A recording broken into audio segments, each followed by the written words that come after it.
రాజు అలాగే రాజ్యం ఎలా ఉండబోతున్నాయో యెషయా ప్రవక్త ద్వారా దేవుడు ప్రవచింపజేశాడు. సంఘాన్ని గురించి మనకున్నటువంటి అవగాహన ఏంటంటే, జగత్తు పునాది వేయబడక మునిపే దేవుడు నిర్ణయించాడు. ఎప్పుడుంది దేవుని మనసులో సంఘం అనే ఆలోచన? జగత్తు పునాది వేయబడక మునిపే, అంటే మానవుల్ని నిర్మించక మునిపే ఆయన సంఘం ఎలా ఉండాలి అనేటటువంటి ఆలోచన దేవునికి ఉంది. ఏ వచనాన్ని బట్టి చెప్పగలం మనం అలాగా?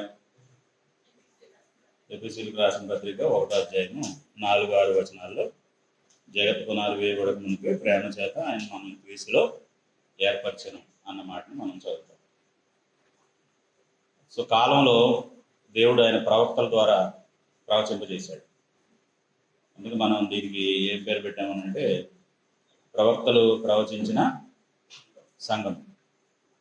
సంఘం ఎలా ఉండాలని ప్రవక్తలు ప్రవచించారో, దేవుడు ఎలా ఉండాలని జగత్తు పునాది వేయబడక మునిపే ఆలోచించాడు అనేటటువంటి దాన్ని మనం చూస్తున్నాం.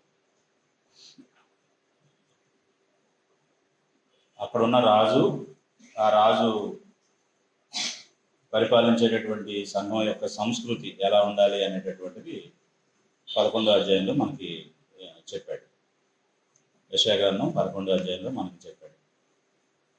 సంఘాన్ని గురించి చాలా మందికి ఉన్నటువంటి, అంటే ఇలాంటి విషయాలు మనకు తెలియకపోతే, సంఘాన్ని గురించి చాలా మందికి ఉండేటటువంటి అభిప్రాయం ఏంటంటే, అప్పటికప్పుడు ఆనాటి పరిస్థితులను బట్టి అక్కడ ఉన్నటువంటి పీపుల్ అందరూ కూడా, అంటే మనుషులందరూ కూడా ఏం కోరుకుంటారో దాని ప్రకారం మనం నిర్ణయాలు తీసుకోవచ్చు, దాన్ని డిజైన్ చేయొచ్చు, దానికి పేరు పెట్టచ్చు, విధి విధానాలని రచించవచ్చు అన్నటువంటి ఆలోచన చాలా మందిలో ఉంది. కానీ లేఖనాలు ఏం చెప్తున్నాయనంటే, ఇవంతా కూడా దేవుడు మనం సృష్టించబడక మునిపే నిత్యత్వం నుండి నిత్యత్వం వరకు ఆయన సంకల్పాన్ని ఆయన ఏం చేశారు? సంకల్పించేశారు.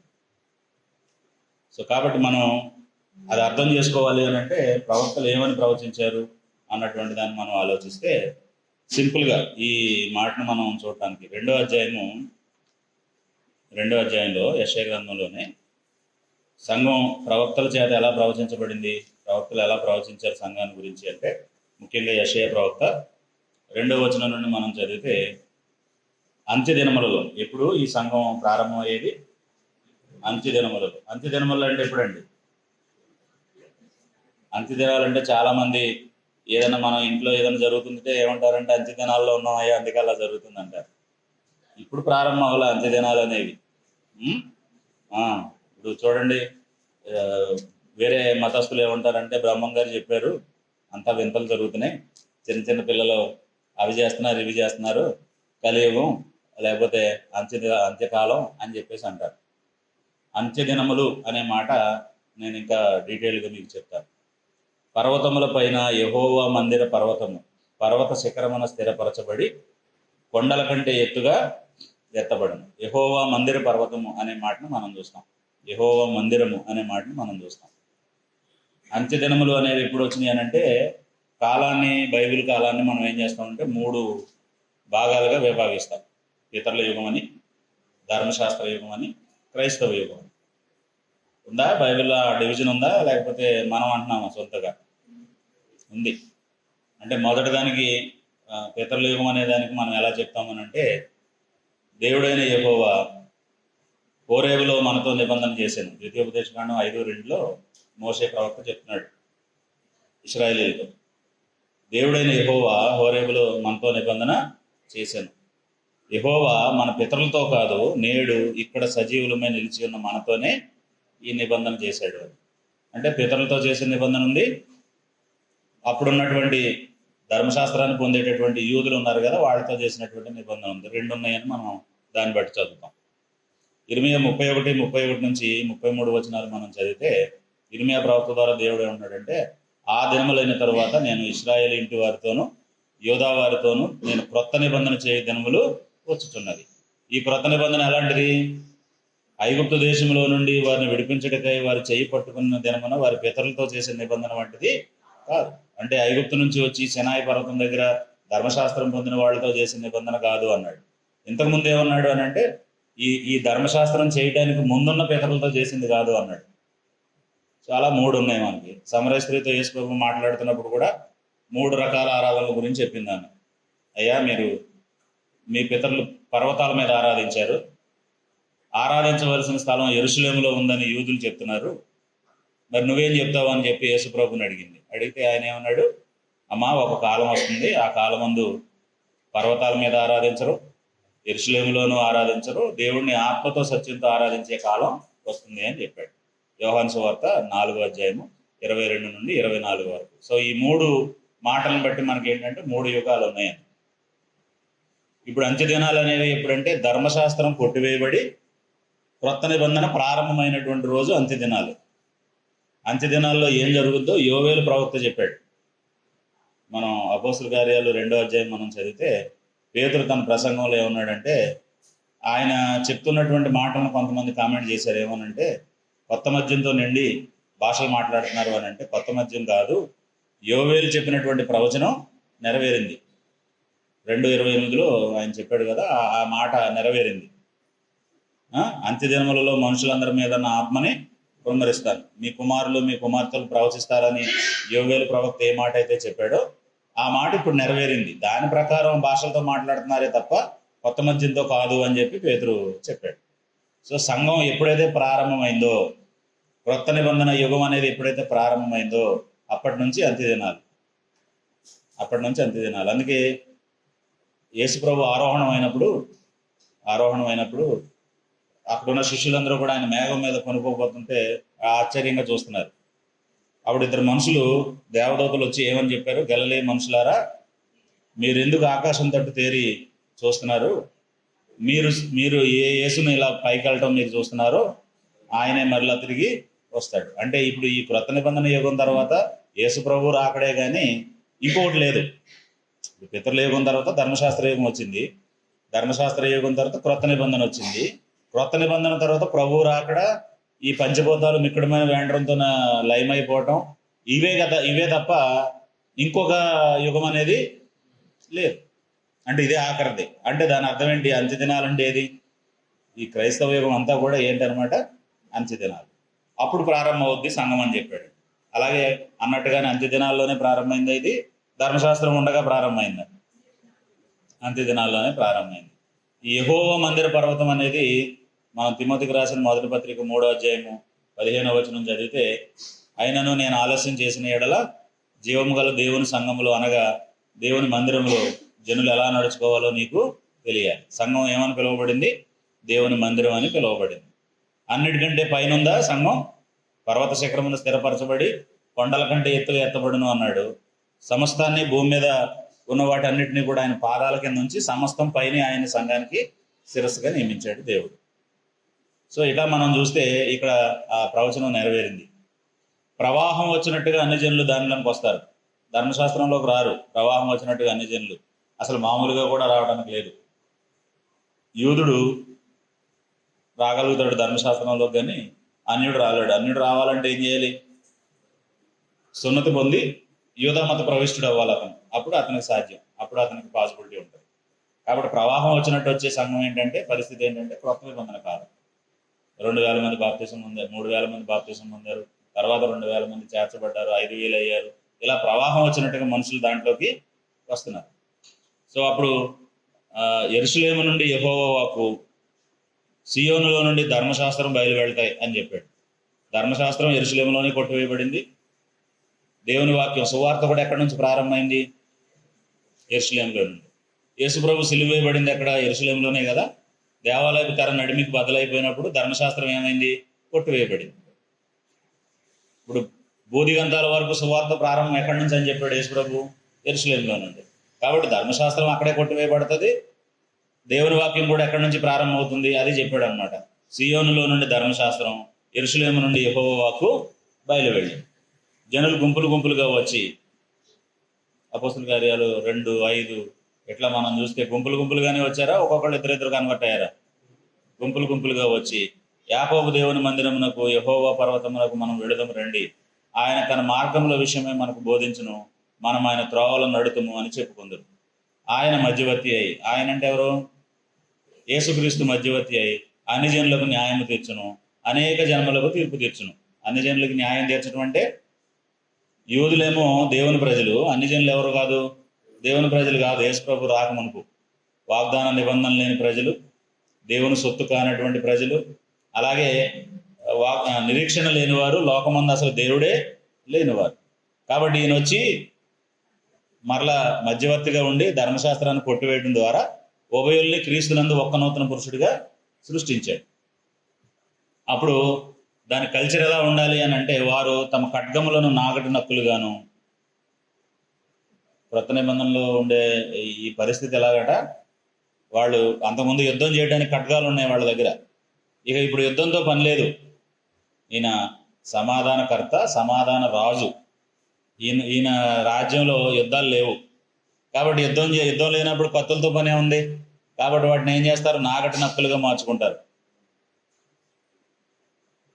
అంటే ఇప్పుడు దేవుడికి, యేసు ప్రభువుకి, పరిశుద్ధాత్మకు లేని ఆలోచనలు మనకు వచ్చి సంఘాల్లో యుద్ధాలు జరుగుతున్నాయి. కానీ అసలైతే దేవుడి ఉద్దేశంలో ఏం లేవు.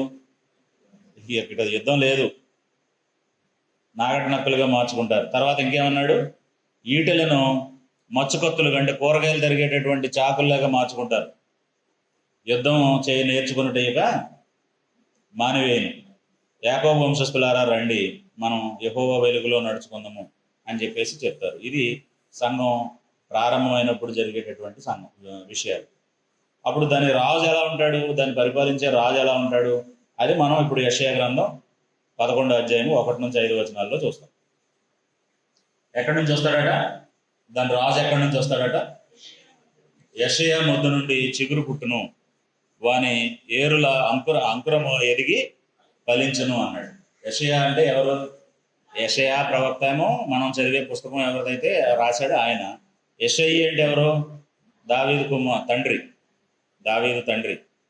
ఇప్పుడు మనం ఒకసారి రూతు గ్రంథం చదివితే అక్కడ లైన్ ఉంటుంది, ఎవరెవరు కుమారులు అనేది. ఒకసారి చూడండి.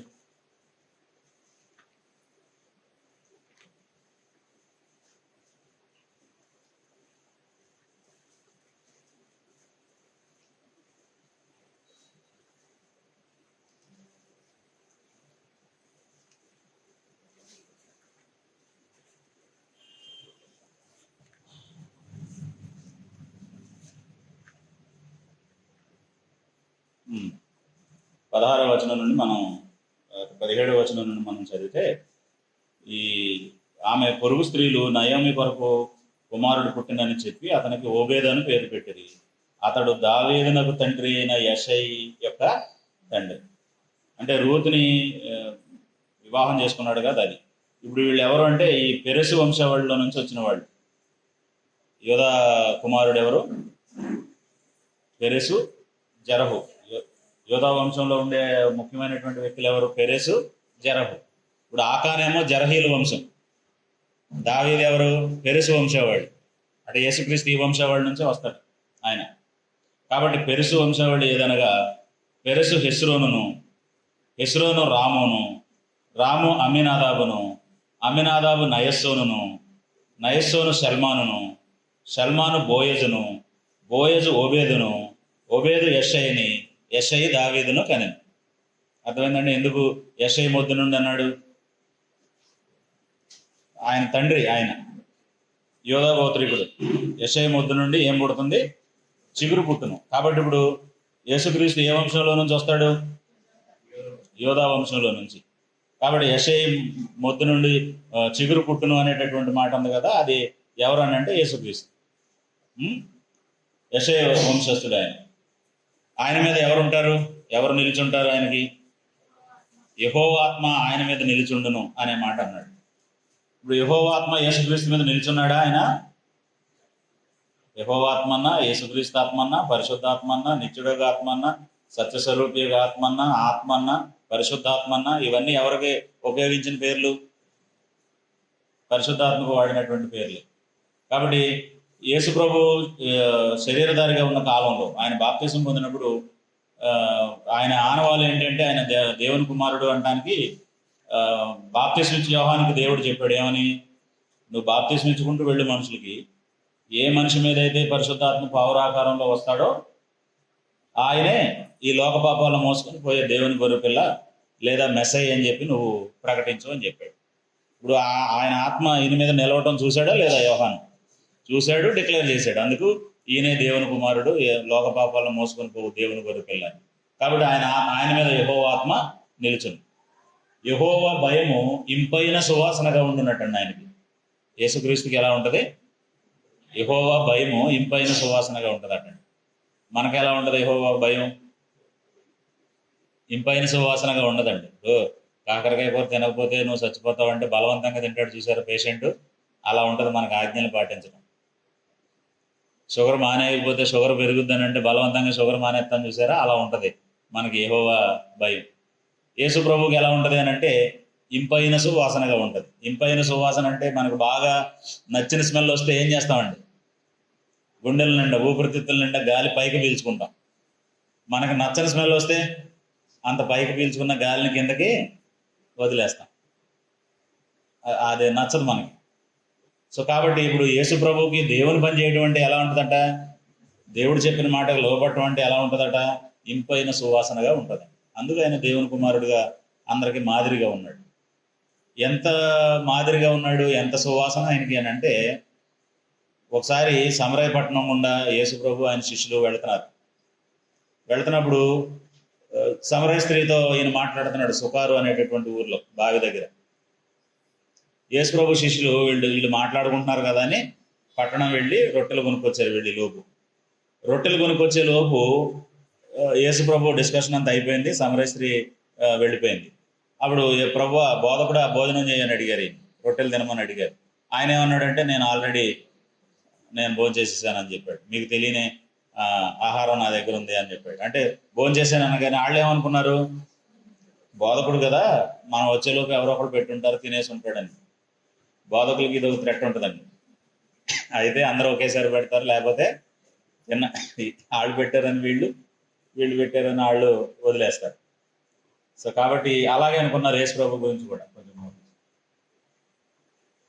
అప్పుడు యేసుక్రీస్తు ఏమన్నాడంటే, నేను చెప్పింది మామూలు రొట్టెలు తినటం గురించి కాదు, నా తండ్రి చిత్తం నెరవేర్చడం నాకు ఉంది అని చెప్పాడు. సో కాబట్టి రాత్రి అని లేదు, పగలని లేదు, అనుకూల సమయం అని లేదు, అననుకూల సమయం అని లేదు. ఎప్పుడంటే అప్పుడు సిద్ధంగా ఉన్నాడా యేసు ప్రభు దేవుని పని చేయడానికి? దాని అర్థం ఏంటంటే ఆయనకి యెహోవా భయం ఎలా ఉందట? ఇంపైన సువాసనగా ఉంది అని. కంటి చూపును బట్టి అతడు తీర్పు తీర్చాడు. మనందరం కూడా దేన్ని బట్టి తీర్పు తీరుస్తాం? మనం చూసిన దాన్ని బట్టే, కంటి చూపుని బట్టే, మనం వినిన దాన్ని బట్టే. రెండో మాట ఏమన్నాడు అంటే, వినిన దానిని బట్టి అతడు విమర్శ చేయడు. కంటి చూపును బట్టి తీర్పు తీర్చడు, వినిన దాన్ని బట్టి విమర్శ చేయడు. మరి ఎలా తెలుసు ఆయనకి విషయాలు? యోహాను సువార్త 2వ అధ్యాయము 24-25 వచనాలు మనం చదివినట్లయితే, యేసు ప్రభు మనుషుని యొక్క ఆంతర్యాన్ని ఎరిగినవాడు. ఎవరో ఒకళ్ళు వెళ్ళి ఈయన పలానా ఆయన మంచోడు, పలానా ఆయన చెడ్డోడు అని చెబితే ఆ ట్రాప్లో పడిపోయి అంత అమాయకుడు కాదు యేసు ప్రభు. ఎందుకని? మనం అయితే ముందు వచ్చి చెప్పిన వాళ్ళ మాట వింటాం కదా. మన దగ్గరికి ముందు ఎవరు వచ్చి వాళ్ళ గురించి చెప్తారో వాళ్ళ మీద కొంచెం మొగ్గు చూపిస్తాం. తర్వాత వచ్చిన వాళ్ళు బాగా క్లియర్గా అర్థమయ్యేలాగా చెప్తే మొత్తానికి ఇద్దరు ఉంటే మాట్లాడతామని చెప్పేసి అప్పుడు మాట్లాడతాం. అంటే మనకు తేల్చుకోలేక, ఎవరు చెప్పింది రైట్ అనేది తేల్చుకోలేక, అప్పటికి మనం ఎక్కడో చోట బోల్తా పడతానే ఉంటాం. విన్నదానికి మనం చెప్పేదానికి మధ్యలో ఎక్కడో చోట బోల్తా పడతా ఉంటాం. యేసు ప్రభువుకి ఆ సమస్య లేదండి. ఆయన కంటి చూపుని బట్టి తీర్పు తెచ్చాడు. ఎందుకని? ఎదుటివాడు మాట్లాడేటప్పుడు అతని హృదయంలో ఉన్నటువంటి ఉద్దేశం ఏంటో ఎవరు గ్రహించగలరు? యేసు ప్రభు గ్రహించగలరు. బోల్డ్ అని ఉదాహరణలు ఉన్నాయి దానికి. ఒకసారి యేసు ప్రభు త్రోవలో వెళ్తున్నప్పుడు ఒక యవనస్తుడిని చూసి ఏమన్నాడంటే, నువ్వు నన్ను వెంబడించు అన్నాడు. అప్పుడు ఆయన ఏమన్నాడంటే, నా తండ్రి వృద్ధాప్యంలో ఉన్నాడు, పాతి పెట్టి వస్తాను అంటే, మృతులు తమ మృతులను పాతి పెట్టుకుంటారు, నువ్వు వచ్చి నన్ను వెంబడించు అన్నాడు. అంటే అతనికి ఆసక్తి ఉంది కానీ బాధ్యత ఫీల్ అవుతున్నాడు అని అది క్లియర్గా చెప్పాడు. ఇంకొకటి తానే వచ్చి, యేసు ప్రభువా నేను నీతో పాటు వస్తానన్నాడు. ఆయనకేం చెప్పాడు? నక్కలకు బొరేలు ఉన్నాయి, ఆకాశ పక్షులకి గూళ్ళు ఉన్నాయి, మనుషు కుమారుడికి తలవాల్చుకోవడానికైనా చోట్లేదు, నువ్వు నా వెనకాల వచ్చి ఏం చేస్తావని అన్నాడు. అంటే వాడు ఎందుకు వచ్చాడు? రెండో వాడు ఎందుకు వచ్చాడు? యేసు ప్రభుతో కూడా ఉంటే పని చేయక్కర్లా. రొట్టెలు కావాలంటే రొట్టెలు, చేపలు కావాలంటే చేపలు అప్పటికప్పుడు ఆయన లేకపోయినా సృష్టించి పెట్టగలడు. రోగం వస్తే ఏం చేస్తాడు ఆయన? ఎక్కడ హాస్పిటల్ కూడా పోయే పని లేదు. చనిపోయినా కూడా ఏం చేస్తాడు ఆయన? తిరిగి లేస్తాడు. పోనీ మళ్ళీ ఎవరి ఆహారం వాళ్ళు సంపాదించుకుని బ్రతకాలా? అక్కర్లా, ఆయనతో కూడా తిరిగితే సరిపోద్ది, హాయిగా ఉంటుంది జీవితం అనుకున్నాడు అన్నమాట. అందుకు యేసుప్రభుని ఎవరైనా వెంబడిస్తానంటే వాళ్ళకి యేసుప్రభు తోడుగా ఉండడు, వాళ్ళు దేవుని పని చేయలేరు. అది అది అంటే పూట గడుపుకోవటానికి కాదు, పొట్టకూటి కోసం కాదండి, పొట్టకూటి కోసం కాదు.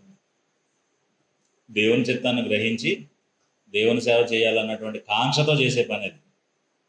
సో కాబట్టి యేసుప్రభుకి అందరి హృదయాలు తెలుసు కాబట్టి ఆయన కంటి చూపుని బట్టి తీర్పు తీర్చాడు. చాలా విషయాలు లోపల సనుక్కున్నాయి కూడా తెలిసిపోయినాయి ఆయనకి.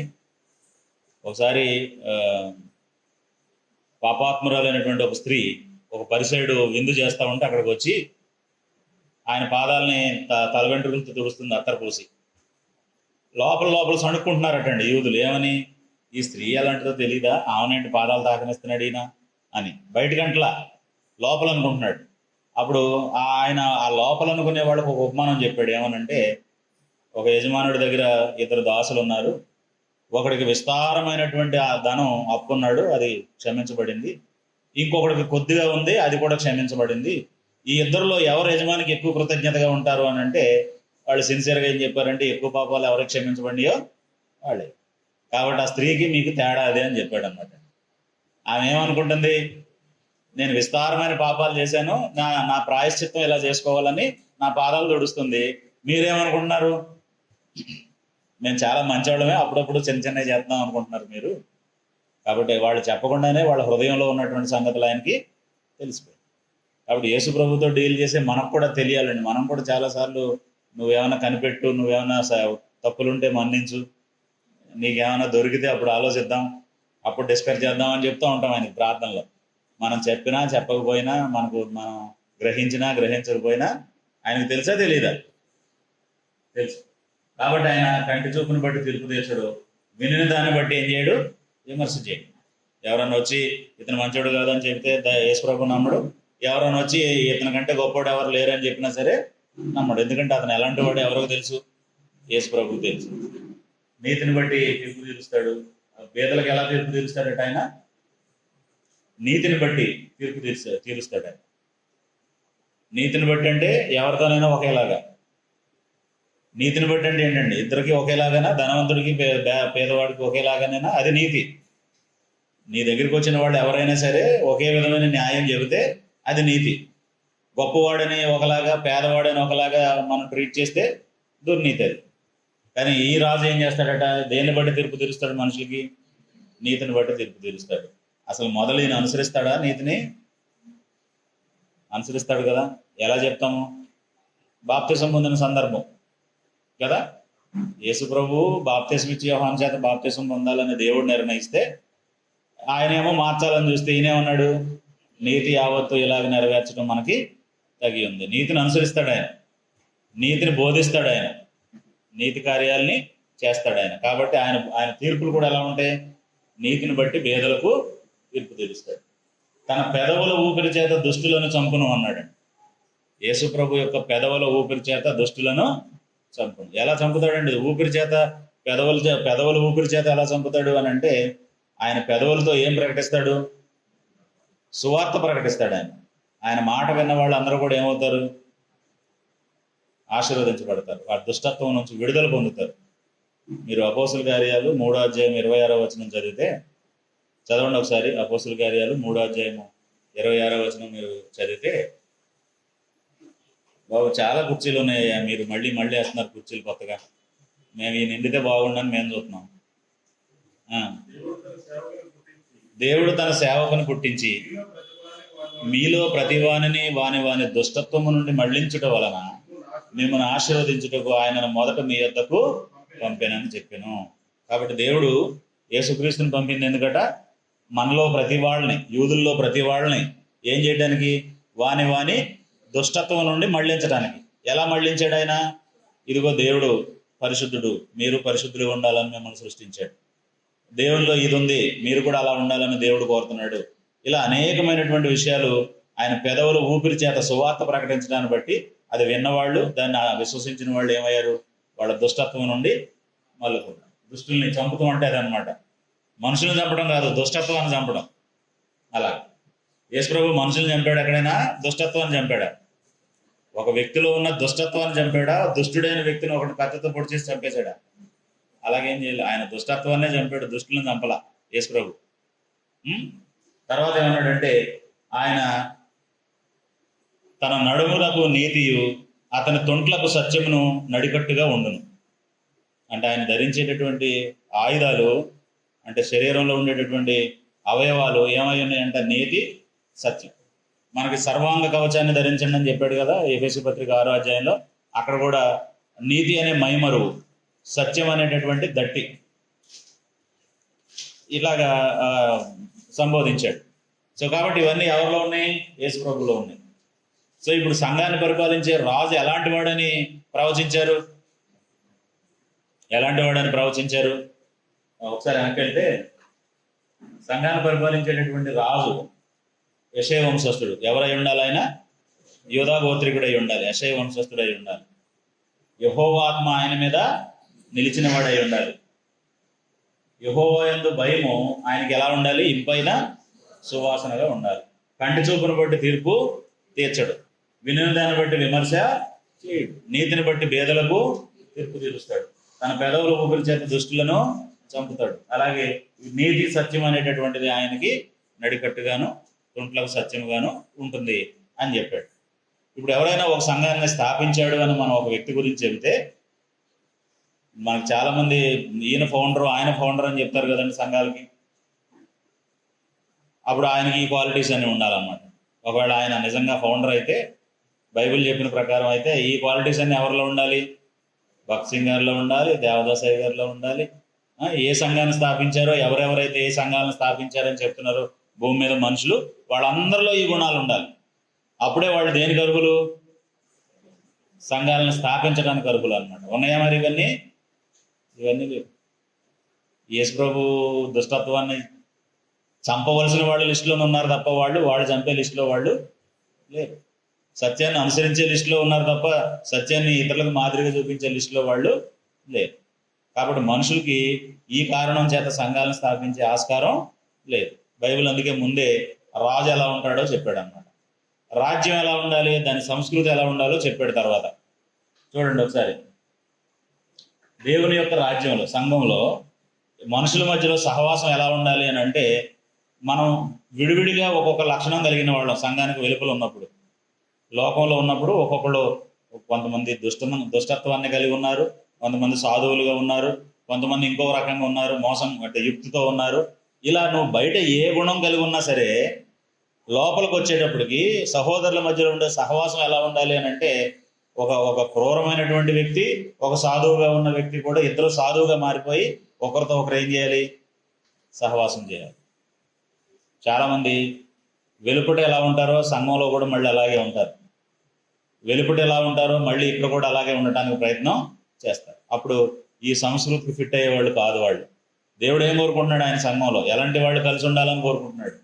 తోడేలు మామూలుగా అయితే గొర్రె పిల్ల దగ్గర ఉంటే ఏం చేద్దండి? దాన్ని తినేస్తుంది. వాళ్ళు ఆ రెండు కలిసి చక్కగా ఆడుకుంటాయా? ఆ రెండు సహవాసం చేస్తాయా అంటే గొర్రె పిల్లని తినేస్తుంది తోడేలు. అలాగే ఈ క్రూర మృగం సాధు జంతువుగా, అక్కడ అంటే నేను నా రైటింగ్ బరబర రాసినప్పుడు ఆ దూకి తేడా తెలీదు టైప్ చేసేవాళ్ళకి. సాధు జంతువు కలిసి జీవిస్తాయి, క్రూర మృగం సాధు జంతువు కలిసి జీవిస్తాయి. అలాంటి కాంబినేషన్స్ ఏమున్నాయి ఇక్కడ? చిరుతపులి మేకపిల్ల యొద్ద పండుకొనును. మీరు ఈ వచనం చదివితే 6వ వచనంలో, చిరుతపులి మేకపిల్ల యొద్ద పండుకొనును, దూడయు కొదమసింహమును పెంచబడిన కోడయు కూడుకొనగా బాలుడు వాటిని తోలును. ఈ ముగ్గురు ఏ కాంబినేషన్లో మనకు కనబడినా ఒక ఇద్దరు ఉండరు. బాలుడు ఉండడు,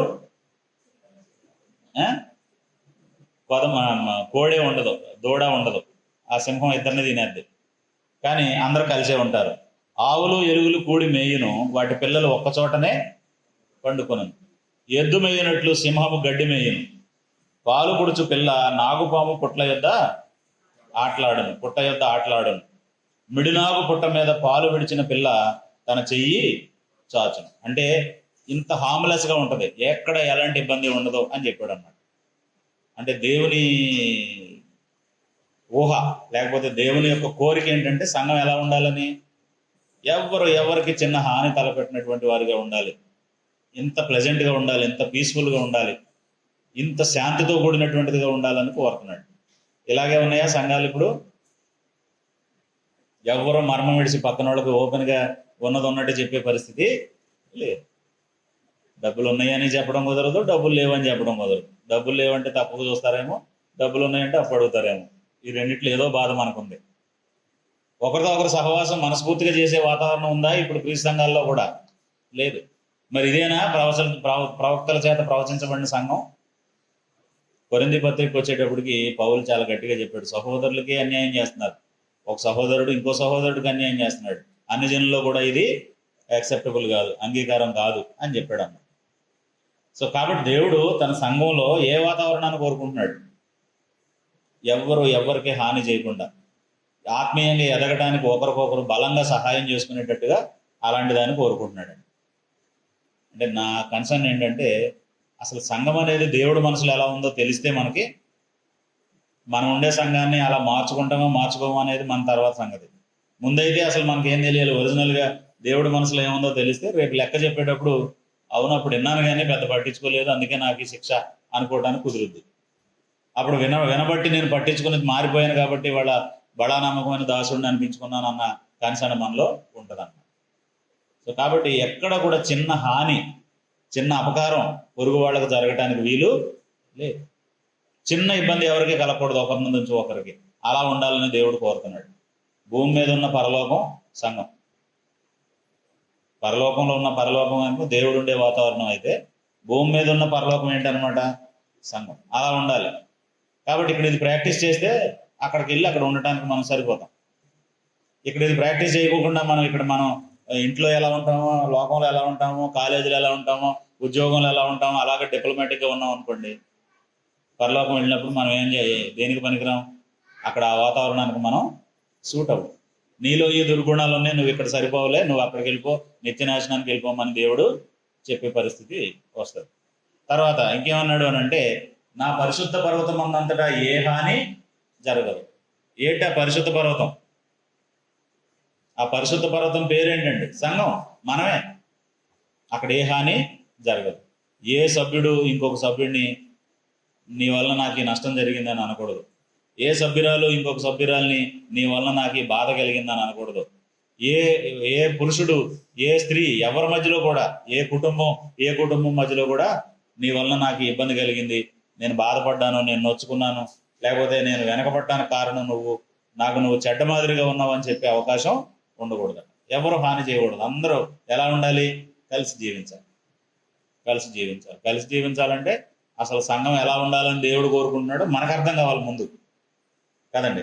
ముందు అర్థమైతే అప్పుడు దాన్ని మనం చేస్తామా చేయమా అనేటటువంటిది తర్వాత సంగతి కదా. కొంతమంది మేము ముఖ్యులు అని గబగబా మాట్లాడతారు మామూలు వ్యక్తులతో. కొందరిని అసలు పట్టించుకోరు, కొందరినే పట్టించుకుంటారు, కొందరితోనే స్నేహం చేస్తారు, కొందరు అసలు మిగిలిన వాడిని పట్టించుకోరు. అందుకే కొన్నిసార్లు ఫలానా బ్రదర్ ఇలా చెప్పారు, ఫలానా సిస్టర్ ఇలా చెప్పారంటే 180 మంది ఆశ్చర్యంగా, ఎవరా బ్రదర్ నాకు గుర్తురాట్లా, ఎలా ఉంటారు వాళ్ళు అంటే, అప్పుడు ఆనవాళ్ళు ఎలా చెప్పాలి? 2 ఆడపిల్లలు ఉంటారే వాళ్ళు, లేకపోతే 2 మగపిల్లలు ఉంటారే వాళ్ళు అని చెప్పాలన్నమాట. లేకపోతే వాళ్ళ అబ్బాయి కుర్చీలు ఒకదాని మీద ఒకటి వేస్తూ ఉంటాడే అని ఇట్లా ఏదో ఒక ఆనమాలు చెప్తే అప్పుడు ఆహా అంటారు అన్నమాట. ఉన్నది ఎంతమంది అంతా కలిసి 100 లోపు, లేకపోతే 100 మంది. ఈ 100 మందికే మనకు అసలు ఒకళ్ళొకళ్ళు ఎవరు ఎలాంటి వాళ్ళో తెలియట్లేదు. దీనికి కారణం ఏంటంటే ఈ లిమిటెడ్ ఫెలోషిప్. నేను చాలా చోట్లకి వెళ్ళినప్పుడు ఏం చెప్తానంటే, వారానికి ఒకళ్ళకి అప్పచెప్పండి, ఒక సహోదరుడు ఇక్కడ నిలబడి మిగిలిన సంఘ సభ్యులందరూ, ఇప్పుడు సాల్మన్ గారు అక్కడ ఉన్నారు, నేను ఇక్కడ నిలబడి ఆయన పైకి లేచి అలా మాట్లాడరేమి, అప్పుడు నేను చెప్పాలి ఆ బ్రదర్ పేరు సాల్మన్ గారు అని చెప్పాలన్నమాట. అప్పుడు ఆయన లేస్తాడు, ఆయన పేరు సందీప్ గారు అని చెప్పాలన్నమాట. అలా చెప్పించండి అని చెప్తాను సంఘంలో ఉన్న వాళ్ళందరితో. అలా చెప్తే ఏమవుద్దండి?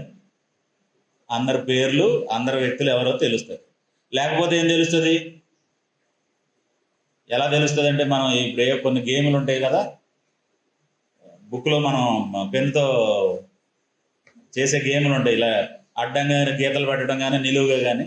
ఇప్పుడు ఈ ముగ్గురు తెలుస్తారు, ఈ వెనకాల వాళ్ళు తెలియదు వాళ్ళకి. లేకపోతే ఈ వరుసలో ఉన్న 4 తెలుస్తారు, ఆ పక్కన వాళ్ళు ఎవరో తెలియదు వాళ్ళకి. అలా మనం ఎల్ షేప్లోనో లేకపోతే బారో ఏదో ఒకటి అంత మట్టుగా తెలుస్తున్నాం మనకి. ఒకసారి ఆలోచించండి, అది ఎంత ఇబ్బందో. మనకి సంఘంలో ఉండే అందరూ తెలియకపోవటం, అందరి పేర్లు తెలియకపోవటం, అందరూ ఒకరితో ఒకరు మాట పలకరించుకోకపోవటం. ఎంతమందికి వందనాలు చెప్పాలండి సంఘంలో ఉన్నవాళ్ళు? అందరికీ చెప్పాలి, పేరు పేరున వందనాలు చెప్పాలి. వందనాలు చెప్పేటప్పుడు పేరు కూడా చెప్పాలి. బ్రదర్ సాల్మాన్ గారు మీకు వందనాలండి అని చెప్పాలి, బ్రదర్ రవి గారు మీకు వందనాలండి అని చెప్పాలి. అలా చెప్పాలండి, అప్పుడు అందరికీ తెలుస్తారు. మనం అలా లేము, తక్కువ మంది కూడా అలా లేము, అది ఇబ్బంది. నేను మెహదీపట్నంలో చెప్తాను, మారేడుపల్లిలో చెప్తాను, అందరికీ చెప్తానండి. చెప్తానే ఉన్నాను, ఇప్పటికీ ఎవరు తెలియదు, ఎవరు బాణి ఆడలే. కొంతమంది అసలు ఒక్కళ్ళు కూడా వందనాలు చెప్పకుండా లేచి వెళ్ళిపోతారు, అది ఇంకా దారుణం. ఒక్కళ్ళు కూడా వందనాలు చెప్పకుండా లేచి వెళ్ళిపోతారు. కొంతమంది అందరికీ వందనాలు చెప్తారు కానీ అందరిని ఏడిపెత్తారు, అతిగా మాట్లాడి, అతిగా ప్రవర్తించి. సో ఇట్లాంటి వాతావరణాన్ని దేవుడు ఎక్స్పెక్ట్ చేయట్లా, దేవుడు అసలు కోరుకోవట్లా. ప్రవచనాల్లో లేదు, జగత్ పునాది వేయబడక మునిపే లేదు. ఇప్పుడు మనం తర్వాత నేర్చుకుంటే అపోస్తుల బోధలో కూడా ఇటువంటి సంఘం ఉండాలని ఎక్కడ దేవుడు కోరలేదు. మనం ఏదైనా ఒక పని చేయాలంటే మనకు ముందు దేవుని ఉద్దేశం ఏంటో స్పష్టంగా తెలియాలి, అప్పుడే మనం ఆయన సంతోషపరచగలం కదా. మీరు ఒక చోట ఉద్యోగం చేయాలంటే మీకు ఉద్యోగం ఇచ్చిన వాళ్ళ ఉద్దేశం ఏంటో మీకు క్లియర్గా తెలవకపోతే రోజు ఇబ్బందే. వాళ్ళు ఒకటి కోరుకుంటారు, మీరు ఒకటి చెప్తారు. వాళ్ళు ఒకటి కోరుకుంటారు, మీరు ఒకటి చేస్తారు. ఆ సాయంత్రం దాకా చచ్చేదాకా కష్టపడి చేశాక నేను అన్నది ఇలా కాదంటారండి. మరి ఎలాగో చెప్పకపోతే నాకైతే తెలుస్తుందని ఈయన పోట్లాడతాడండి. ఇలాగే ఉంటుంది వాళ్ళ మధ్యలో రిలేషన్. ఉద్యోగం ఇచ్చిన వాడు ఏమో కోరుకుంటున్నాడో ఉద్యోగం చేసేవాడికి అర్థమైతే, ఉద్యోగం చేసేవాడికి ఏం కావాలో ఉద్యోగం ఇచ్చిన వాడికి అర్థమైతే ఎంత క్లియర్గా ఉంటుంది వాళ్ళ రిలేషను, ఎంత బాగా పనిచేస్తారు వాళ్ళు కలిసి. కాబట్టి ఇప్పుడు మనం చాలాసార్లు ఏం చేస్తున్నామంటే మనకు ఎంతో కొంత అర్థమైతే ఇక ఎక్కడితో ఆపేస్తున్నాం దేవుని ఉద్దేశం ఏంటో తెలుసుకోవడం. కాబట్టి ఎలాంటి వాతావరణం కోరుకుంటున్నాడు దేవుడు? ఆయన పరిశుద్ధ పర్వతం అంతటా ఏ హాని జరగదు. తర్వాత మాట, సముద్రము జలములతో నిండి ఉన్నట్టు. సముద్రం ఎప్పుడు కూడా ఎలా ఉంటుందండి? అక్కడక్కడ నీళ్లు, అక్కడక్కడ నేల అలా కనపడద్దా? ఎప్పుడు కూడా ఎలా ఉంటుంది? సముద్రం జలములతో నిండి ఉంటుంది. ఇంకా చెప్పాలంటే ఏదో ఒక వైరు వస్తువు కనుక ఇలా ఊగుతూ ఉంటుంది చూసారా, అలా ఉంటాయి దాని ఆ నీళ్లు, అది ఉండే విధానం. సో చాలా పుష్కలంగా ఉంటాయి నీళ్ళు. ఇప్పుడు సముద్రం ఎండిపోదు, జలములు పుష్కలంగా ఉంటాయి దాంట్లో. అలాగా ఒక క్రైస్తవుడు బుర్రలో సంఘం దేవుడు ఎలా ఉండాలని కోరుకుంటున్నాడు అంటే ఏంటి, అక్కడ చేయవలసిన పనులేంటి అనేటటువంటి నాలెడ్జ్ ఉండాలంటున్నారు. సముద్రము జలములతో నిండి ఉండినట్లు లోకము యెహోవాను గూర్చిన జ్ఞానముతో నిండి ఉండును అన్నాడు. ఇప్పటికీ క్రీస్తు సంఘంలో ఉన్న చాలా మందికి క్రీస్తు సంఘ విధానాలు ఏంటో 100% తెలియదండి. చాలా మందికి తెలియదు. కొన్ని తెలుసు, ప్రాథమికంగా పాటలు ఎలా పాడాలి, వాక్యం ఎలా చెబుతారు, కానుకలు ఎలాగ ఇవ్వాలి, ఇట్లా ఏవో కొన్ని 4, 5, 10 తెలుసు అంతే. ఒక క్రీస్తు సంఘ సభ్యుడు నడుచుకోవాల్సిన విధానాన్ని గురించి సముద్రం జలములతో నిండినట్టుగా సంపూర్ణమైన నాలెడ్జ్ ఉన్న వాళ్ళు చాలా తక్కువ మంది ఉన్నారు. చాలా మంది ఒక చోట ఎక్కడో స్ట్రక్ అయిపోయి మనం ఇలా చేయొచ్చు కదండి క్రీస్తు సంఘం వాళ్ళం అని అడుగుతారండి. అది కంప్లీట్ నాలెడ్జా? అసలు ఎప్పుడు తెలుసుకోవాలి, ఎప్పటికల్లా తెలుసుకోవాలి? మనకి బాప్తిసం పొందేటప్పటికే మనకేం తెలియాలంటే నేను వెళ్ళే సంఘంలో నేను ఎలా నడుచుకోవాలి, ఎలా నడుచుకోకూడదు, ఏముంటాయి ఏముండవు అనేది మనకు తెలియాలి.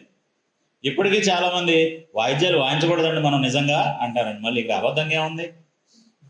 నిజంగా ఏంటి మళ్ళీ? బ్రదర్ మనం పండగలు చేయకూడదండి నిజంగా అంటారు. నిజంగా ఏముంది అందులో అంటే ఇంకా సందేహం ఉంది వాళ్ళకి, ఇంకా క్లారిటీగా లేరు వాళ్ళు. కాబట్టి దేవుడు ఏం కోరుకుంటున్నాడు, ఎలా ఉండాలని కోరుకుంటున్నాడండి? సముద్రం జలములతో నిండినట్టు. యేసుప్రభు పాత్ర ఏంటి సంఘంలో? పరిశుద్ధాత్మ పాత్ర ఏంటి సంఘంలో? వాక్యం పాత్ర ఏంటి సంఘంలో? నా పాత్ర ఏంటి సంఘంలో? దేవుని పాత్ర ఏంటి సంఘంలో? సహోదరుల పాత్ర ఏంటి సంఘంలో? ఇది చాలా క్లియర్గా మనకి తెలియాలి. తెలిస్తే అప్పుడు ఇప్పుడు మనం చాలాసార్లు ఏదైనా కంప్యూటర్లో సాఫ్ట్వేర్ వాడుతూ ఉంటే దాని మీద ఎంత కమాండ్ ఉంటే అంత ఎక్సలెంట్గా అతను వర్క్ చేస్తాడు. లేకపోతే 2-3 సార్లు కొట్టి చూడాలి, ఇది కొడితే ఏమవుతుందని. ఈలోపు టైప్ చేసింది ఒక లైన్ వెళ్ళిపోద్ది. తెలిస్తే చాలా. ఇప్పుడు కొంతమంది ఇలా తిప్పుతూ ఉంటారు మౌజు, అప్పుడు ఎవరో వచ్చి చెప్తారు ఇదిగో షార్ట్ కట్ ఇలాగా, ఈ రెండు కలిపి ఇలాగంటే అది పేస్ట్ అయిపోద్ది, ఇది కాపీ అయిపోద్ది. అని చెప్పేసి చెప్తారన్నమాట.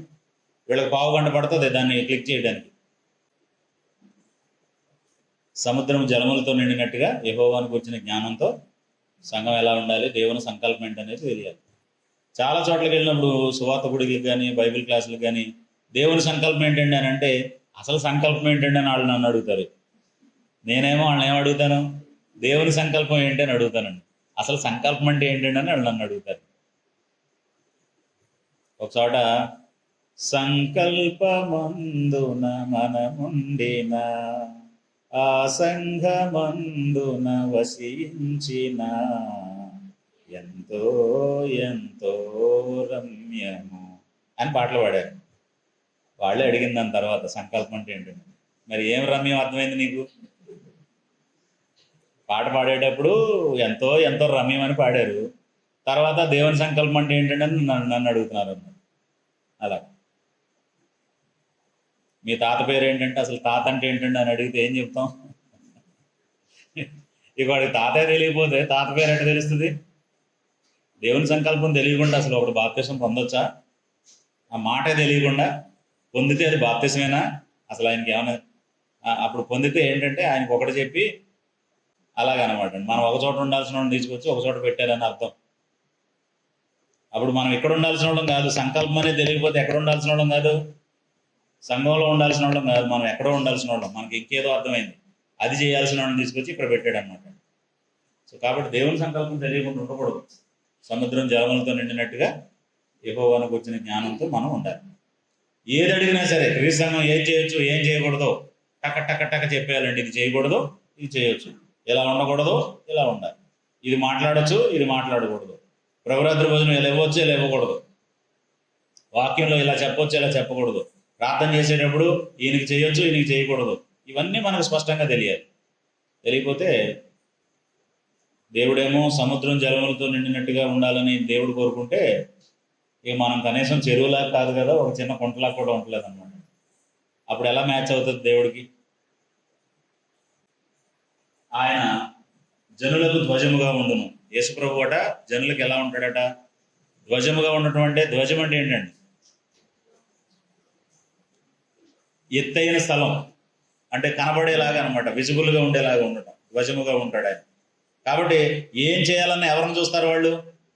ఏం చేయాలన్నా ఎక్కడి నుంచి తెచ్చుకుంటారు రెఫరెన్స్? ఆయన అనమాట. ఆయన ధ్వజముగా ఉంటాడు. ఆయన యొక్క జనులు ఏం చేస్తారు? వెళ్ళి విచారణ చేస్తారు. జనులు వెళ్ళి ఆయన దగ్గర విచారణ చేస్తారు. మనం ఎప్పుడైనా సంఘాన్ని గురించినటువంటి విషయాలు యేసుప్రభు ఏం చెప్పాడు అని వెళ్ళి విచారణ చేయకపోతే, మన తాత ఏం చెప్పాడు, మన పూర్వీకులు ఏం చెప్పారని ఆలోచిస్తే అప్పుడు వాళ్ళకి యేసుప్రభు ధ్వజం కాదు, అది సంఘం కూడా కాదు. సో కాబట్టి ఇలాగా ఎలా ఉండాలో చెప్పాడు. 10వ వచనాన్ని మనం చూస్తే ఆయన ధ్వజముగాను ఆయన యొక్క జనులు విచారణ చేయుదురు అన్నాడు. యెషయా వేరు చిగురునొద్ద జనములు విచారణ చేయుదురు, ఆయన విశ్రమ స్థలము ప్రభావము గలదగును అన్నాడు. సో ఇప్పుడు 1 నుంచి 5 వరకునేమో రాజు ఎలా ఉంటాడో చెప్పాడు. ఇక్కడ 6 నుంచి 10 వరకునేమో రాజ్యంలో ఉండే సంస్కృతి ఎలా ఉంటుందో చెప్పాడు. దేని గురించింది ఇది? మనం ఉండే స్థానిక సంఘాన్ని, మనం ఉండే క్రీస్తు సంఘం యొక్క సంస్కృతి ఎలా ఉండాలి, పరిపాలించే రాజు ఎలాంటి వాడు అని. కాబట్టి రాజు గురించి తెలియకుండా నీ చిత్తం అని చెప్పగలడా అందులో ఉండేవాడు? రాజ్యం గురించి తెలియకుండా రాజుని రాజుగా అంగీకరించగలడా? ఒకవేళ అలాగ అంగీకరిస్తే ఏమన్నట్టు? యేసుప్రభు చెప్పాడు, ఒక మా వచనం ఉంది కదా, why do you call me lord lord, do not do what I'm saying అని చెప్పేసి. ఏంటది? ప్రభువా ప్రభు అని నన్ను పిలుచుడు ఎందుకు, నేను చెప్పు వాటి ప్రకారం చేయక. సో కాబట్టి ఆయన ప్రభు అనేది అప్పుడు ఎలా ఉంటుంది? వెటకారానికి అన్నట్టు ఉంటుందండి. ఆయన ప్రభు అంటే ఎలా ఉంటుంది? అవగాహన లేనితో అన్నట్టు ఉంటుందండి. అలాంటి వాళ్ళు ఎలాంటి వాళ్ళతో సమానం అంటే కలెక్టర్ ఆఫీస్కి వెళ్ళి గుమ్మం కాడ నుంచి ఉన్నోడికి నమస్కారం పెట్టాడు అనమాట. ఎవరికి పెట్టాల్సిన నమస్కారం? కలెక్టర్కి పెట్టాల్సిన నమస్కారం గుమ్మం దగ్గర ఉండి ఆయనకి పెట్టేవాళ్ళు అనమాట. అంటే ఆయనకి ఏం తెలియదని, కలెక్టర్కి దబ్బేదారికి తేడా తెలియదు ఆయన అనమాట. సో మనకి ప్రమాదం ఉందా ఈ నాలెడ్జ్ అంతా లేకపోతే? క్రీస్తు చెప్పాడా, మనుషులు చెప్పారా, ఇంకెవరన్నా చెప్పారా అనేది మనం పట్టించుకోకుండా ఏదో ఒకటి చేసేసే ప్రమాదం ఉందా లేదా? ఉంది. కాబట్టి నేనుండే స్థానిక సంఘం ప్రవక్తలు ప్రవచించిందేనా? జస్ట్ ఒక ప్రశ్న వేసుకోవడం కోసమే ఈ పాఠాన్ని మనం ఈరోజు ఆలోచించాం. జగత్తు పునాది వేయబడక మునుపు దేవుడు ఆలోచించిందేనా? చాలామంది ఫస్ట్ టైం మన చర్చకు వచ్చేవాళ్ళు, మనతో ఆరాధించడానికి వచ్చేవాళ్ళు నన్ను విచిత్రమైన క్వశ్చన్లు అడుగుతారండి. ముందు ప్లేస్ అడుగుతారు, GPS అదే మన లొకేషన్ పెట్టమంటారు. పెట్టిన తర్వాత బ్రదర్ మీరు క్రీస్తు సంఘమే కదండి అంటారండి. అవునండి అంటారు. నిజంగా క్రీస్తు సంఘమే కదండి, ప్రభురాత్రి భోజనం ఇస్తారా అంటారండి. ఇస్తాం బాబు ప్రభురాత్రి భోజనం. రారాదా, ఒక వారం వచ్చి చూడరాదా, నేను ఎన్ని ప్రశ్నలకు సమాధానం చెప్పను నీకు అంటే, అలా కాదండి బ్రదర్, ఈ మధ్యన భయం వేస్తుంది, ఏది క్రీస్తు సంఘమో ఏది కాదు అని. వాళ్ళ పాయింట్ ఏం తప్పు కాదు, వాళ్ళు వెళ్ళి మోసపోయిన సందర్భాలు చాలా ఉంటాయి. చాలా చోట్లకి వెళ్ళి ఏదో దాంట్లోకి వెళ్ళి అది క్రీస్తు సంఘం అని భ్రమించి తర్వాత తెలుసుకుని ఇబ్బంది పడిన సందర్భాలు చాలా ఉంటాయి. కాబట్టి దాన్ని పరీక్షించి తెలుసుకోవడం అనేటటువంటిది చాలా చాలా ముఖ్యం. కాబట్టి మనం వేసుకోవాల్సిన ప్రశ్న ఏంటి? నేను క్రీస్తు సంఘ సభ్యుడిని, అది జగత్తు పునాది వేయబడడం మనకు దేవుడు ఆలోచించిందేనా అని. ఎందుకంటే నిన్న నేను ఒక ప్రకాశం జిల్లాలో ఒక ప్లేస్కి వెళ్ళి వాకింగ్ చెప్పి వస్తుంటే హైవే పక్కన పెద్ద హ్యూజ్ బిల్డింగ్ ఉందండి, మార్టూరు దగ్గరలో. బయలుపరచబడిన బైబిల్ మిషన్ అని రాసిందండి దాని మీద. బాబు, ఇంకా అసలు బయలుపరచబడకుండా మిస్టీరియస్గా ఉన్నాయి కూడా కొన్ని ఉన్నాయేంటి అనిపించింది నాకు అది చదివాక. ఇంకా బయలుపరచబడినవి కూడా కొన్ని ఉన్నాయేంటి అనిపించింది. ఇంక ఇప్పటికీ మర్మంగా ఉన్న సంఘాలు ఉన్నాయా అని. ఎవరికి బయలుపరచబడింది? యెషయా ముద్దు చిగురు కాదండి. ఎవరికి అది? దేవదాస్ అయ్య గారికి, రాజమండ్రిలో ఉండే ఆయనకి బయలుపరచబడింది. ఇంకొక ఆయనకి ఇంకొకటి బయలుపరచబడింది, ఇంకొక ఆయనకి ఇంకొకటి బయలుపరచబడింది. ఒకవేళ నాకు అది తెలిసింది అని అంటే ఎక్కడ కళ్ళలో బయలుపరచబడాలా, బైబిల్లో ఉండాలా? దాని గురించిన సమాచారం బైబిల్లో ఉండాలి. మనుషులకి ఎవరికాడికి మనిషికి ఒక రకంగా దేవుడు సంఘాన్ని గురించి బయలుపరచట్లా. ఒక్కొక్క ఏరియాలో ఒక్కొక్కరికి ఒక్కొక్కలాగా బయలుపరచట్లా. ఆయన సంఘాన్ని గురించి జగత్తు పునాది వేయబడక మనకి ఆలోచించాడు, ప్రవక్తలు ప్రవచించారు, అపోస్తులు బోధించారు. ఆదిమ క్రైస్తవులు ఆ సంఘంలో జీవించి మనకు మాదిరిగా ఉన్నారు, ఎలా జీవించాలనేది లేఖనాల్లో అది వ్రాయబడింది. ఆ వ్రాయబడిన దాన్ని మనం సరిగా అర్థం చేసుకోవాలి. ఆ వ్రాయబడిన దాని ప్రకారం మనం నడుచుకోవాలి. ఆ వ్రాయబడిన విధానం ఇంకొకరికి మనం చెప్పేలాగా ఉండాలి. ఆ వ్రాయబడిన దానిలో నుంచే రేపొద్దున ఎక్కడికి అప్పగిస్తాడు మనల్ని? సమస్తమైన ఆధిపత్యాన్ని, బలాన్ని కొట్టివేసి తండ్రి అయిన దేవునికి రాజ్యాన్ని యేసు ప్రభు అప్పగిస్తాడు. అందులో మనం ఉండాలంటే ఈ బయలుపరచబడిన ఇలాంటి వాటిలో కాదు మనం ఉండాల్సింది. ఎందులో ఉండాలి? బైబిల్లో రాయబడినటువంటి క్రీస్తు ప్రభు యొక్క సంఘంలో మనం ఉండాలి. సో అందుకు ఈరోజు ఏం ఆలోచించాం మనం అని అంటే, ప్రవక్తలు ప్రవచించిన సంఘం, జగత్తు పునాది వేయబడక మునిపే దేవుడు నిర్ణయించినటువంటి సంఘం, అపోస్తులు బోధించినటువంటి సంఘం, అపోస్తులు అనుసరించినటువంటి సంఘం. అందులోనే నేను ఉన్నానా లేదా అంటే, ఒకవేళ ఉంటే మనం చెక్ చేసుకోవాల్సిన విషయాలు ఎన్ని ఉన్నాయి. దాని రాజు ఎలాంటి వాడు? ఆయన యెషయా చిగురు నుండి, అంటే యోధా గోత్రం నుంచి రావాలి. ఎలాంటి వాడట ఆయన? ఇంకా యెహోవా ఆత్మ ఆయన మీద నిలిచి ఉండాలి. యెహోవా భయం ఆయనకి ఇంపైన సువాసనగా ఉండాలి. ఇంకా కంటి చూపును బట్టి ఆయన తీర్పు తీర్చకూడదు, వినిన దాన్ని బట్టి విమర్శ చేయకూడదు, నీతిని బట్టి న్యాయాన్ని బట్టి ఆయన పేదలకి విమర్శ చేయాలి. సత్యము నీతి అనేది ఎలా ఉండాలి? ఆయనకి నడికట్టుగా ఉండాలి. ఆయన పెదవుల ఊపిరి చేత ఏం చేయగలగాలి? దుష్టుల్ని చంపాలి. దుష్టులను అంటే మనుషులన, వారిలో ఉన్న దుష్టత్వాన్ని చంపి వాళ్ళని దేవునికి అప్పగించేటటువంటి వాడిగా ఉండాలి. అది రాజు. సంఘం ఎలా ఉండాలి? ఒకరితో ఒకరు సహవాసం కలిగి ఉండాలి. దుర్మార్గమైనటువంటి మనసు ఉన్నా దాన్ని మార్చుకోవాలి. సాధువుగా ఉన్నవాడు ఈ భయపడకుండా ఇతనితో మనసు కలపాలి. రామపత్రిక 12వ అధ్యాయంలో ఒకరితో ఒకరు మనసు కలిసి ఉండుడి అన్నాడు. సంఘం అలా ఉండాలి. సమాధానం ఉండాలి ఒకరి మధ్యలో ఒకరికి. ఒకరిని చూసి ఒకరు భయపడినటువంటి పరిస్థితి ఉండాలి. నాలెడ్జ్ ఎలా ఉండాలి అక్కడ ఉన్న సభ్యులకి? ఇప్పుడు మీరు అపోస్తుల కార్యాలు 4వ అధ్యాయం చదివితే ఈ ఒక్క మాట చెప్పి ముగిస్తాను. శ్రమలు వచ్చినాయి వాళ్ళకి, యేసుప్రభు నామాన్ని బట్టి ప్రకటిస్తే చంపేస్తామన్నారు. ఏమని ప్రార్థన చేశారండి? వాళ్ళ నాలెడ్జ్ అద్భుతంగా ఉంటుంది అక్కడ. ఏమని ప్రార్థన చేశారంటే, ఇదిగో ఇవేం కొత్త కాదు. హేరోదు, పొంతు పిలాతు నీ సేవకుడైనటువంటి యేసుకు విరోధంగా ఎన్నో చేశారు. అయినా సరే వాళ్ళందరినీ, వాళ్ళ మాటల్ని ఓడించి మా కోసం ప్రాణం పెట్టినటువంటి యేసు ప్రభు నామంలో మేము కూడుకుని ఉన్నాం, మాకు కావాల్సిన ధైర్యాన్ని ఇవ్వు అన్నారు. అది వాళ్ళ నాలెడ్జ్ అండి. నాలెడ్జ్ లేకపోతే ఏమవుద్ది? ఇదేంటి ప్రభు కొత్తగా ఉంది, ఇది మేమేమో మాకు అన్ని కలిసి వస్తాయని వస్తే ఇక్కడ ఎన్ని శ్రమలు ఉన్నాయంటే అని అడుగుతారు అన్నమాట. నాలెడ్జ్ లేకపోవటమే కదా అది. యేసు ప్రభు దగ్గరికి వచ్చిన వాడికి జీవితం అంతా హాయిగా ఉంటుందా? ఈ శ్రమలు కూడా ఉంటాయా? శ్రమలు కూడా ఉంటాయి. ఇహ ముందు 100 రెట్లతో పాటు శ్రమలు కూడా అనుగ్రహిస్తాడు అని చెప్పాడు. పేతురు అడిగాడు, ప్రభువా మరి మాకేంటి, మేము నిన్ను వెంబడించాం అన్ని వదిలేశానంటే, ఇహ ముందు 100 రెట్లు మీకు కావాల్సినవన్నీ ఇస్తాడు, దాంతోపాటు ఏముంటాయి? శ్రమలు కూడా. శ్రమలేమో నిన్ను దేవుని కుమారుడు అని నిరూపిస్తాయి, మిగిలినవేమో నువ్వు దేవుని కుమారుడు బ్రతకడానికి నిన్ను బలపరుస్తాయి. అన్ని శ్రమలే కాదు, అన్ని దీవెనలే కాదు. శ్రమలో దీవెనలు కలిసి వస్తాయి. శ్రమల్లో దేవుని కుమారుడిగా అభివృద్ధి చెందాలి, దీవెనలో కృతజ్ఞత గలవాడిగా ఉండాలి. ఈ రెండు కలిసి, ఈ కాంబినేషన్. సో కాబట్టి మనం ఉన్నది ప్రవక్తలు ప్రవచించిన సంఘమేనా అనే దాన్ని మనం ఒక క్లారిటీ తెచ్చుకోవడం కోసం ఈరోజు ఈ విషయాన్ని మనం ఆలోచించాం. అందరికీ ఉంది.